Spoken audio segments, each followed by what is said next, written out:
JP. I need one of those. Which one? I need the pink one. Bail out Pure Rock. Shit. Sorry. Just hit the mic, man. Good Lord. Amateur hour. Sorry. JP and Nate, guys, in the studio late night on a Saturday. Hope you guys are having a great weekend. Watching a lot of tennis. I mean, it feels like Wimbledon just got over and we're rolling into the U.S. hard court swing. Don't know why we have clay court events going on the tour right now. Doesn't make sense to me. I don't get it. No. I don't get it. And there's a lot of good players playing Yeah, it. why do you go right to clay courts? We've Why? already done the clay court. We already did clay court You season. should just stick with grass court. Rhode Island. And just like, don't do yeah, anymore. The tour needs to make up its mind. I don't want. It's cool that you're trying to give guys choices that are better on different surfaces to whatever, but it's like stick with the grass or go to hard courts. Why we like? I don't want because the South American swing is all clay. Just we already just do. We got enough clay. Put Gstaad and Nordea.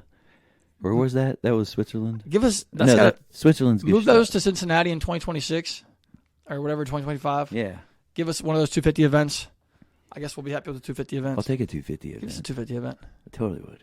Because you know why? Because I want to see stories like Alex Michelsen happen in Cincinnati. That would be good. Alex Michelsen. Yeah, that'd be great. 18-year-old star. You should take victory lap. I got to take a little victory lap. A couple pods ago, guys, I called it. That I said on my hot take that Alex Michelsen would be a top 100 player within the next, I don't even know what I said, 2 weeks, but I said he's going to be a top 10 player eventually in the next 2 years, and I said he will not go to college. He was 250 2 weeks ago before Chicago Challenger started. Goes on to win an impressive title, taking out, an impressive slew of names. Kenny Shikori, Jerry Shang, Alexander Kovacevic. Then this week, goes straight to his first 250 event in Newport, Rhode Island, on the grass court event, and looks impressive from the jump. I mean, with little time off between his final, where actually he played 2 matches on the same day. He goes to Rhode Island. I believe his first match was on Tuesday. Takes out Maxime Cressy, 6-7, 6-4, 6-7, 6-4, 6-7-5. Then takes out Duckworth. Then he takes out Mackenzie McDonald, who's his first top 60 win. McDonald was 59, 3-3. Takes out Isner today, 7-6, 6-4, and gets into his first final at a 250 against Adrian Mannarino. Yeah. What is going on? Winnable. So it's a winnable match. I mean, obviously Mannarino is going to be nasty. Yeah, and he would rather play Ugo Humbert, who Mannarino took out. Just not quite as tricky, but either one of those guys, both are lefties and solid players. But it's like he has a chance to win. I didn't check what the odds were. I looked a couple hours ago and I couldn't find them. But it's like this kid was 250 2 weeks ago. Now he's one in the. You look at his ranking; it says like 150 something. Live ranking one in the 130s. He wins tomorrow. He's going to be like 120. How many points? So he'll get 250 points. I mean, how many points does it take to move down from where he is?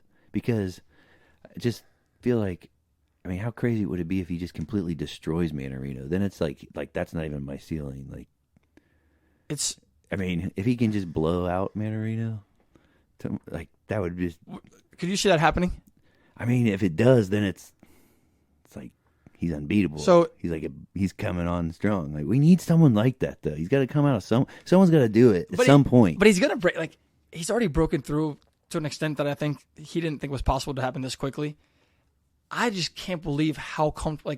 For how big he is, he's not like a typical American player. I would say where he's just gonna ground and pound, just try to tee off on balls from the baseline. Like I would say, like a Taylor Fritz guy would. Every American. Really, honestly. So it's like he's not like. He's grooves the strokes. His backhand, so he's a natural lefty. You watch him throw the ball into the crowd after he won against Isner today.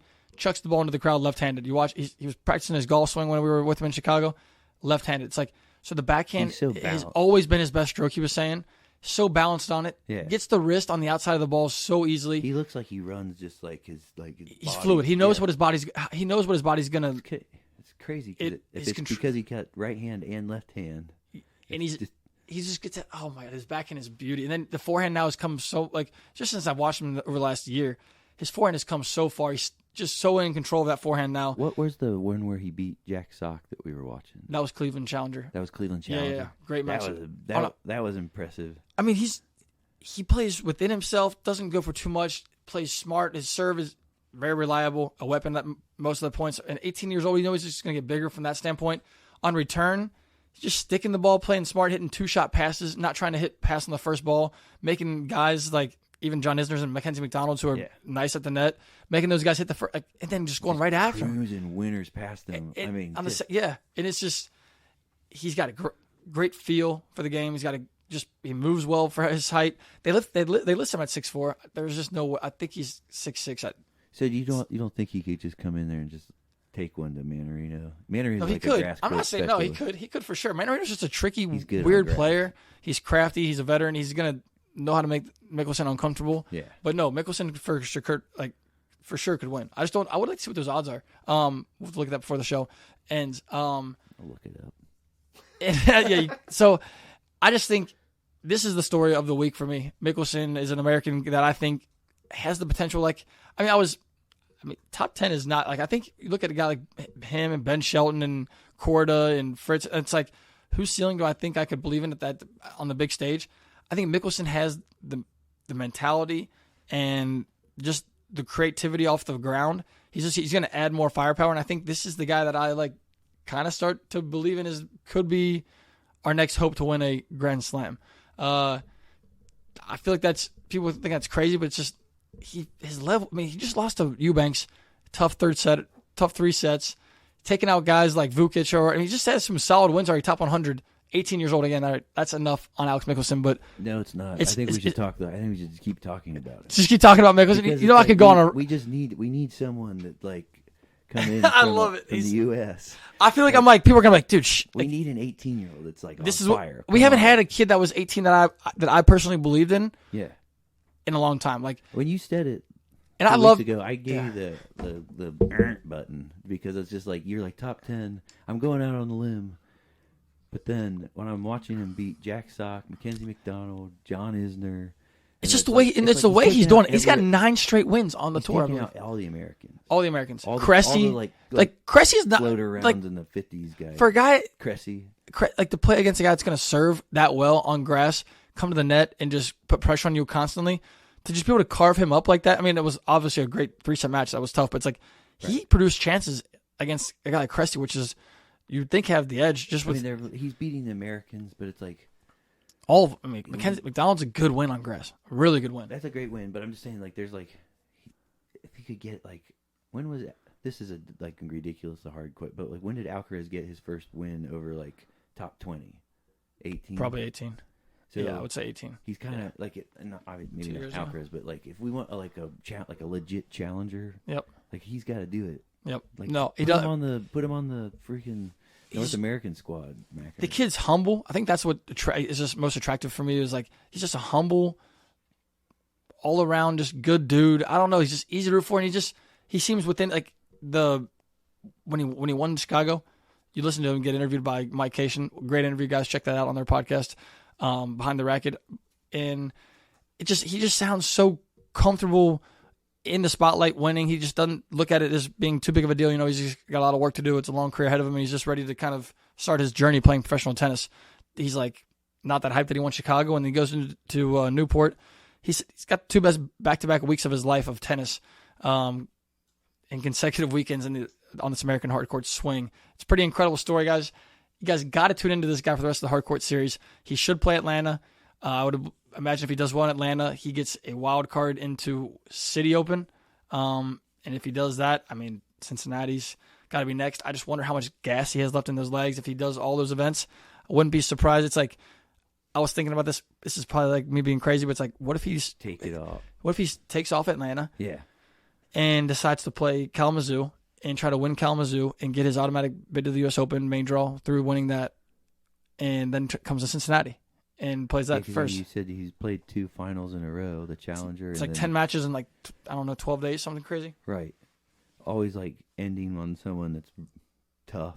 Exactly. Nishioka is tough. And then Mannarino is going to be tough. Yeah, it's not going to be a quick match. I just don't see that happening. I could be wrong. I think it's going to be a 3-set match, and I think he's. Yeah, the fact that I'm saying that already, that it's going to be a 3-set match with Mannarino on a grass court final of 250. It's pretty crazy. That'd be crazy. We need that. But no, I think if he played, I would love to see him in Cincinnati. I would love to see him in Cincinnati and love to be on the American or the North American squad. Like you were talking about adding people onto there. The last two people.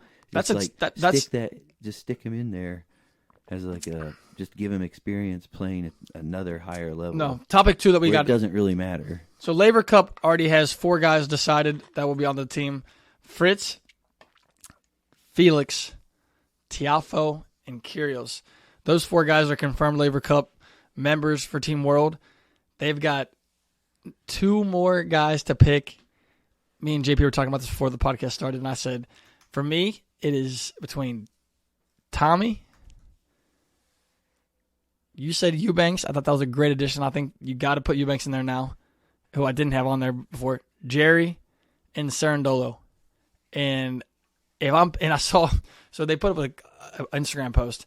Jack Sock puts a comment. He's like, I think I have a pretty good track record. I'm like, dude, you're playing pickleball, bro. I saw that. Jack, stick to effing pickleball, man. Comments. Gosh darn it. Hey, though, Jack Sock talking on the page. On the Laver Cup page? Yeah. No, but Laver Cup's content's fire. Those guys did it. Yeah. They've done, where their account has come from, and they just, Federer's last hurrah, they put anyway. But I mean, then Tommy Paul puts an emoji for, he thinks he deserves to be on it. That's another reason why you got to put in Michelsen, though. He beat Jack Sock. Jack Sock, I mean, this is supplant the dude that beat Jack Sock.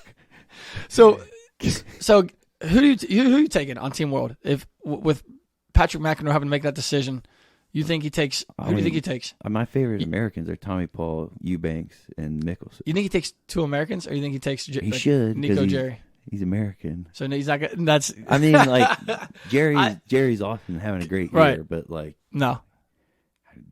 I just Tommy's better. I'm just thinking we got all the serve bot guys. I mean, Jarry's not really serve bot though, but it's just Jerry's a big server. He's got a big serve. You get Fritz with a big serve. You want Cerundo or no? Kyrgios with a big serve. It's we don't have a. They're not going to play Laver Cup on. We need a grinder on red clay. So Cerundo, I know he's solid on hard courts, but yeah. Michelsen would be like you said. He's not your. You're dead serious. Bomb. You're dead. I think it would be awesome. Give him all that experience. Give him all that experience. Give him all that. So you're more on it as far as No, it won't happen. But if it's not him, then Tommy Paul or Chris Eubanks. No, I love that you're saying Michelsen. Just put him on there just to get him reps playing against the top level. Reps at the top level. Right. There's no way they do that though. No. There's no way. I mean, when did they put? They put Agassi in there, and they put McEnroe when he was young. If he wins this, okay. If you're a good captain, you know who your best talent is in the whole country. If he wins North America, what if he wins Newport and does a little bit of damage in Atlanta, and a little bit of damage in Cincinnati, wins a couple rounds? You got to put him on there. Now you have to. Now you got to put him on there. Yeah, man, we're getting ahead of ourselves. Maybe we're not. I mean, he's making a final. Michelsen's a bad man. He's got to beat some top 20 guys. The only way you can do that is get him in. And Nadal went in there early, played on the Laver Cup team. It's true. All right, for Laver Cup, last 2 guys, give me Chris Eubanks. You talked me into that. Gotta say you did. I mean, I agree. And then give me Tommy. Yeah, give me the 2 Americans. But I wouldn't be pissed if Jarry went in there. No, me either. But who's he taking out? No, get Tommy in there. Serve bots. Yeah, get Tommy in there. Get Eubanks in there. Yeah. Let me see the one-hander from Eubanks. Eubanks would bring the energy, bring the fun. No, but Laver Cup's gonna be awesome. Always is. It's 6th edition this year. Vancouver. Can't wait in September. I think it's September 23rd ish. But all right, do need to take a break. I got to use the restroom. Be right back. We're back. We got to finish up with some Cincinnati Metropolitan Tournament talk, guys. We're from Cincinnati. It used to be the best tournament in our city. Used to get an automatic bid into the qualifying rounds. Yeah, at Western and Southern. Yeah. So used to get auto bid, and people came out of it. People, yeah. But now the level has dropped off to a level where it's just not the same. But it's been revived to an extent. We need 64 people in that draw. 68. 68. Yeah, next year we're gonna get it. Yeah, we got it. Then we get to 120, and it should be like a 2 week of. It should be like there's 49 this year, and they can't do. So first off, we can't do a full third set. All right, I don't want to see any more full third sets. That was rough. It was too hot. Maybe in the final you do that, maybe, but the rest of the tournament, I don't know why you're putting dudes through that are like. Dude, I was out there for 2 hours and 15 minutes at 90 degrees. Bartek was out there for 3 hours and 40 minutes. It's just to lose. Dude, they played an hour and 40 minute first set. I'm like, you cannot expect these full deuce scoring. Yeah, what? You mean, yeah. So exactly. So from now, enjoy the heat. My thought on the dust. My thought on all tournaments, if you're not playing on the tour, I want to see all best 2 out of 3. Third set is a super tiebreaker. No ad scoring. Yes. All right. I don't want to see any more of this time stuff at Interclub. Yeah, I hate that. All right. I don't want to see Get rid of that. It's terrible. It's it ruins the game. It does. It ruins the game. I don't want to bring in shot clock. Tennis is never supposed to have a clock on the I hate game. it. And then people get good at it too. They'll start gaming it, and then it's like this weird head game with the clock. Oh, I hate it. And then you're playing these goofy tiebreakers. That's goofy. USTA just has some of the most whack job rules. You have to agree first. Like, oh, hey, I know we've been fighting for the last hour. Like, so are we cool that I'm ahead now? And like the minute clock up, I just won. Like, what are we doing? Like, what are we doing? It's not tennis. This is why I'm not. I don't like Interclub. Honestly, don't like it that much. I don't know a lot of people that do, but It's it's so- like it's the only option. It's the only option. Yeah, And it's so lame. it's rough. It is. Like it was cool to win a title last year, but it's just like Yeah, it's at the same time. It's just the like amount of crap that you have to go through Yeah, to it's just- get a title, and people bitching about their number and you gotta play complaining out- about your number. Yeah, you're playing too hot. You're too low. But Now they- you're too high. Now you're winning. Dude. Stuff drives me nuts. And then you got guys. I gotta say, Derek Damon, if you're listening to the podcast, I'm sorry, bro. I don't think you're listening, but He should. He is listening. I'm just, dude. I'm never gonna forget that this dude shows up. We got a 10 a.m. match. This dude shows up at 10 o'clock, Soggy pants. half asleep, and he's like, "Man, why we gotta play so early? I'm not a morning person. I always play like shit this early." I'm like, Get man, a banana. this Get is your banana. this is Interclub tennis, man. I love it. People bitching about playing at 10 a.m. I'm like, dude, I'm the one that's mad that playing at 1 a.m. missing Bengals kickoff. I'm like, Oh yeah. it was so funny. I'm like, guys don't even want to show up. I'm like, what are we doing? This is turning into. It's rough. It's rough. So the Met is sort of a derivative of it, but like it could be better. The Met could the be Met could be better. The Met was better. The Met was one of my childhood favorite memories. Like, just going to that tournament, the level was incredible. Bunch of high D1 guys that, like, I don't know. I mean, I don't even remember, Jimmy Rebker, Doug Matthews, when he was young, he was playing at a good level. Used to hit with all the guys at the tour, like Roger, Ralph, all those guys. The Wolf. I mean, all these unreal players up there. Because the purse is And they were big. battling. You get a big payday. Like Angela go Wilson was play up there it. grinding. Angela Wilson's No, but she's grinding tomorrow. Yes, she is. I'm excited to play dubs and mixed dubs, though, next week. Yeah, me too. Guys, let us know where you guys are playing this summer, what kind of events you guys enter, what you guys think of Interclub, what you guys think of, like, how do you guys get your tennis in? Are you guys finding a one-off? You guys got that one hitting partner homie? Do you guys got a mixed group? Are you in leagues, practice? I want to know how you guys are playing tennis, indoors, outdoors. Just talk to us on Pure Tennis Podcast. You guys can also send us a message on, what else are we on? Your Twitter. DM, We're on Twitter, DM Threads. the Instagram. DM the Instagram, Twitter, Threads. But that's all I got for today's episode. Oh, You want to sell some gear? I do got one. We gotta Yes, sell. yeah. We gotta sell gear. So did Got have some fun conversations with the guys out at the last couple tournaments, the college events, as well as the Chicago Challenger. And I will say, guys, the new Barricade has gotten great reviews. It is lighter, more breathable, more flexible. It's not nearly as much of a break-in time when you get it out of the box. So I would highly recommend you guys check that out. Also, had a few friends give me more feedback on the Adidas Cybersonic. I feel like this is a free Adidas promo, but that Adidas Cybersonic, it's a top dollar shoe, but it is a top dollar performance shoe, and it feels like it light, flex, just like that's how I like my shoes. I like them to feel like snug to my foot. I can feel, but compared to the Barricade, which is more like a tank, the Cybersonic, you feel the court more under your feet. So if you're someone that likes to kind of feel your way on the court more instead of just kind of trust it as far as like protecting your foot, definitely go into the Cybersonic or the Ubersonic.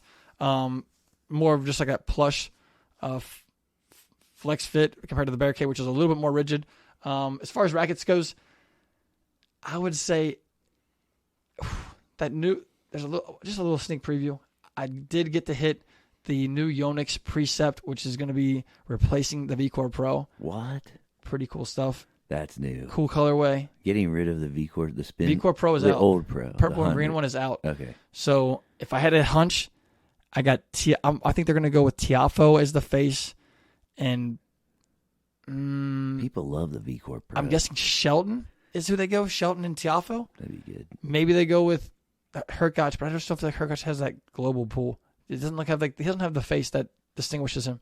Yeah, VCore Pro is way heavier than the spin, right? Yeah. VCore Yonex is that's how you do it.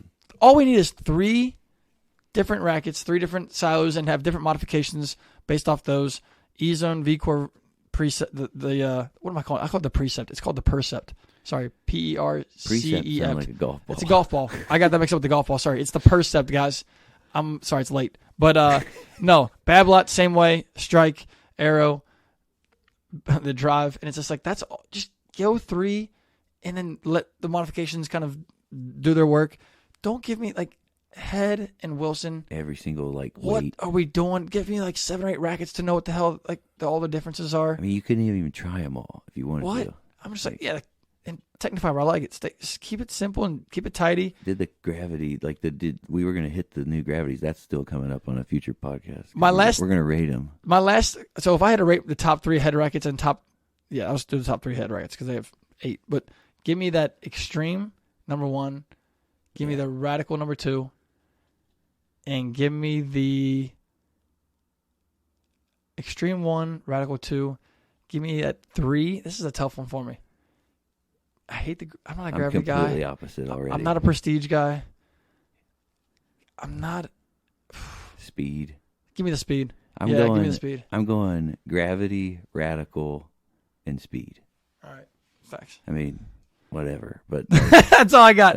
That's your gear talk for the day. No, presented by Tennis Point. I also was checking out the Gel Resolution 9s finally. The colorways are still on the Gel Res 9s? Yeah. Oh, they're beautiful. They're insane. They're beautiful. And those they're white and navy expensive. pair. White and navy yellow, pairs sick. Beautiful. Oh, dude. Gel Res 9s. I got the clay courts. About to get the hard courts. I'm also going to get the Mizuno Enforced Tours. Guys, those are freaking legit. Mizuno's on the... Yeah. And then also these new Lacoste shoes. Daniil Medvedev's new shoe is finally Lacoste got their together, put together. And they put together a freaking shoe that I can wear. That last shoe that they made Daniil wear, it's no wonder like that a golf shoe. If Daniil's level dropped off, it's because of that shoe that they had him wearing. That thing is an abomination of a shoe, it's dude. Abomination. Dude, what is that thing? A Lacoste, take it back. Yeah, I'm just kidding. It's a great shoe. I mean, it's like clearly his style, though. It is. It was like he did that at the U.S. Open with those shoes on. I'm like, what? How did you do that? How? Steve, stop! Just stop. No, but guys, the new age. I guess they're called the AGLT 23s. I think these are 24s now. Check out these shoes. Beautiful shoe. This nice neon yellow colorway will let you cross the street safely. And that's all I got. That's all I got. Appreciate y'all listening. Yeah, I won a set in ping pong. Peace.